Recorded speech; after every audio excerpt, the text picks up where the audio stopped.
부자 나사렛 비유를 계속해서 좀 살펴보겠습니다. 여기도 그 비유의 위치는 불의한 청지기의 비유와 굉장히 비슷하고요. 이제 불의한 청지기 비유와 아주 다른 점이 있다면은 청중이 바뀌면서 앞에는 제자들에게 한 비유고 여기는 지금 바리새인들에게 한 비유인데 청중이 바뀌면서 그 중간에 14장 14절부터 18절이라고 하는 5절의 성경 구절이 나오는 거예요. 제가 지난번에 말씀드린 대로 예수님의 비유 중에서 제일 어려운 비유라고 할 때 대부분의 학자들이 불의한 청지기의 비유를 들고 그래서 연구가 많이 됐습니다. 연구가 많이 된 덕분에 우리가 오늘 그 몇 가지 관습이나 이런 거에 대해서 더 알 수 있게 됐습니다만은 또 한 가지 신약 성경에 어려운 성경 구절이 많거든요. 참 이해하기 어려운 성경 구절들이 많은데 그 중에 하나로 꼽히는 것이 16장 14절부터 18절까지입니다. 굉장히 어려운 구절이라고 많이 생각합니다.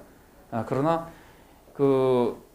이 두 비유를 설명하기 위한 문구라는 거 전제를 하고 그 일관성을 우리가 염두에 두고 최종 본문을 존중하면은 어느 정도 그 제물에 관련된 교훈으로서의 의미를 이해할 수 있다고 생각이 됩니다. 어쨌든 14절부터 18절의 역할은 이제 그 부자 나사렛 비유를 해석하는 데는 중요한 역할을 하는데 그것은 청중이 바리새인으로 바뀌는 것이고 그 다음에는 제물에 대해서 부정적인 말씀을 하십니다. 이렇게 얘기하죠. 너희는 사람 중에서 뭐 의로운 척하지만은 하나님이 너희 마음을 아신다. 그렇게 얘기하죠. 그러니까 바리새인들이 그 스스로 의롭다고 자랑을 하고 그러는데 예수님께서 말씀하시기를 제가 읽어볼게요. 예수께서 이르시되 너희는 사람 앞에서 스스로 옳다 하는 자이나 너희 마음을 하나님께서 아시나니. 너희 마음이 무슨 마음이죠? 바리새인의 마음. 그 바로 앞에 바리새인은 돈을 좋아하는 자라 이랬잖아요. 돈을 사랑하는 마음이거든요. 그러니까 바리새인들이 사람들 앞에서 참 의로운 척하는데 예수님 말씀은 하나님께서 네 마음을 가만 들여다보니까 돈을 사랑한다 이거예요. 그러면 끝났다 이거예요. 돈을 사랑하는 마음을 가지고 있는 사람이 아무리 의로운 척하면 뭐 하겠느냐.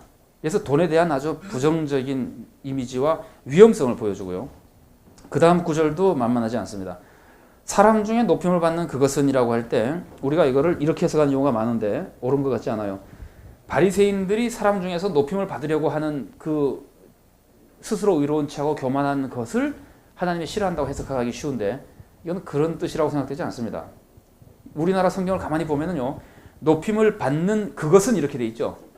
왜 그것이라고 그랬을까요? 높임을 받는 것은이 아니고 높임을 받는 그것이라고 하는 사람 중에서 높임을 받는 어떤 물질을 얘기하는 거예요. 어떤 그 대상을 객체를 얘기하는 거예요.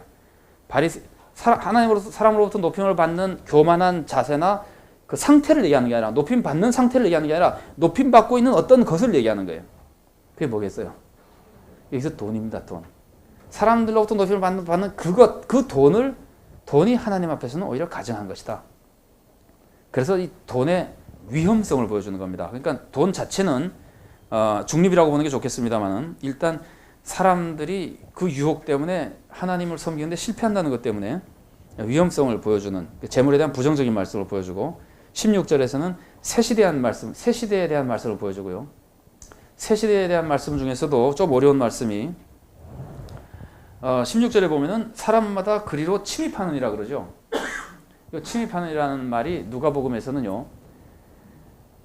애써서 노력한다고 해석하는 것이 제일 좋은 것으로 생각됩니다. 여러 가지 해석 방법이 있는데 비아제타이라고 하는 이 부분은 제가 좀 자세하게 그 설명을 하려고 시도한 게 그 전에 연구소에 소개해 주신 하나님이냐 돈이냐 하는 책에 이 부분에 대한 설명을 나름대로 하려고 제가 노력을 좀 했습니다. 그래서 새 시대는 뭐냐? 새 시대는 복음이 전파됐는데 복음을 받은 사람들은 하나님 나라에 들어가기 위해서 굉장히 애써서 노력하는 것이다. 그래서 이게 그 인간의 힘으로 구원받는 것과는 달리요. 복음을 받은 사람의 삶이라고 하는 것은 굉장히 애쓰는 삶인 것이다. 이런 의미가 이 안에 내포되어 있습니다. 그래서 그 예수님의 윤리를 우리가 다른 데서도 배웁니다만은 예수님의 윤리가 만만하지 않잖아요. 예수님의 윤리 내용은 사실은 그전 사람들이 가르쳐준 윤리보다 훨씬 더 과격하죠. 그래서 실제로 복음은 공짜로 구원을 받는 것인데 일단 복음을 받은 사람들이 하나님 나라에 가는 삶을 사는 것은 상당히 애쓰는 삶이 되는 겁니다. 그런데 그게 이제 고난과 고통의 삶이 아니라 그 부활을 발견한 사람처럼 부활을 발견한 사람이 얼마나 애써서 그 밭을 살려고 노력하겠어요. 그러나 얼마나 기뻐서 하겠어요. 그런 이미지와 결합되어 있는 어떤 것인데 중요한 것은 새 시대에는 그런 것이다 하는 걸 16절이 가르친다는 겁니다. 그리고 율법은 꼭 지켜야 되는 것이라는 게 17, 18절에서 보여주는 거고요.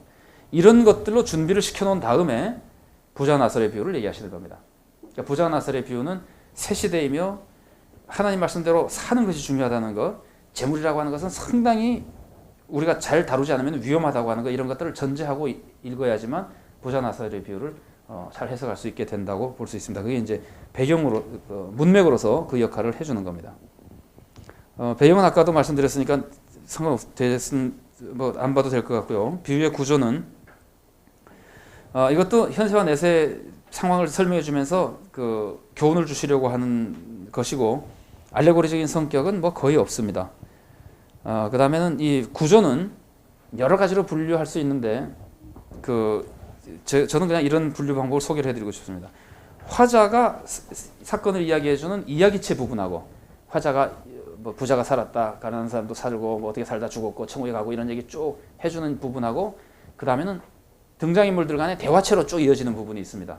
그래서 그 둘로 구분을 하는 게 좋겠다고 생각이 되는데 이 이야기체 부분은 그 대화체의 사건이 나타나는 배경, 한 사람은 죽어서 지옥에 가고 한 사람은 죽어서 천국에 갔다는 것까지 딱 얘기해 준 다음에 지옥에 있는 부자가 아브라함이 얘기하기 시작하죠. 그죠? 그래서 이런 사건이 뒤에 일어날 거에 대한 배경을 이야기체가 해주고 대화체는 이야기체에서 말한 그 사건이 벌어진 거, 왜 이 사람은 지옥에 가고 왜 이 사람은 천국에 갔고 앞으로 천국에 가려면 어떻게 해야 되느냐 하는 것들을 쭉 답변을 해주는 것이 대화체에서 해줍니다.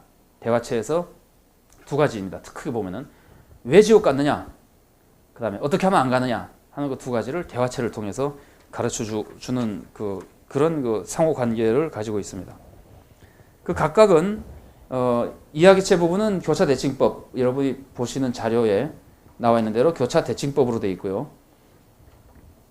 그 다음에 그 대화체는 평행법으로 되어 있는데 AB, A-B-, A2-, B2- 이렇게 돼가지고 계속해서 반복됩니다. 부자가 간청하고 아브라함이 거절하고, 부자가 간청하고 아브라함이 거절하고, 부자가 간청하고 아브라함이 거절하고 이런 식으로 구성되어 있습니다. 이런 교차 대칭법이나 평행법을 통해서 내용을 인상 있게 만들어주고, 그 다음에 이야기 등급의 변화를 통해서, 그러니까 직접화법을 통해서 다 가르쳐줘. 왜 구원받지 못했느냐, 어떻게 하면 구원받을 수 있느냐는 그게 제일 중요한 거거든요. 어쩌면 제일 중요한 거는 이거죠. 어떻게 하면 천국에 갈 수 있느냐 하는 게 제일 중요한 건데 그거를 쭉 대화체를 통해서 가르쳐줍니다.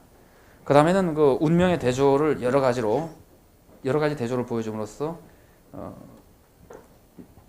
메시를 더 강화시켜주는 대조법이 나오고요. 저자적 독자의 지식에 대해서 말씀드리면요, 외부 지식과 내부 지식을 합쳐서 구제와 영생과의 관계에 있어서 유대인들은 대체로 영생을 믿었습니다. 우리가 아는 대로 사두개인 같은 특별한 사람들만 제외하고 영생을 다 믿었었고, 내부 지식에서 우리가 잘 알고 있는 대로 영생을 얻기 위해서는 구제를 많이 해야 됩니다. 구제를 잘 해야 됩니다. 그러니까 구제와 영생의 길이 굉장히 관계되어 있다고 하는 것.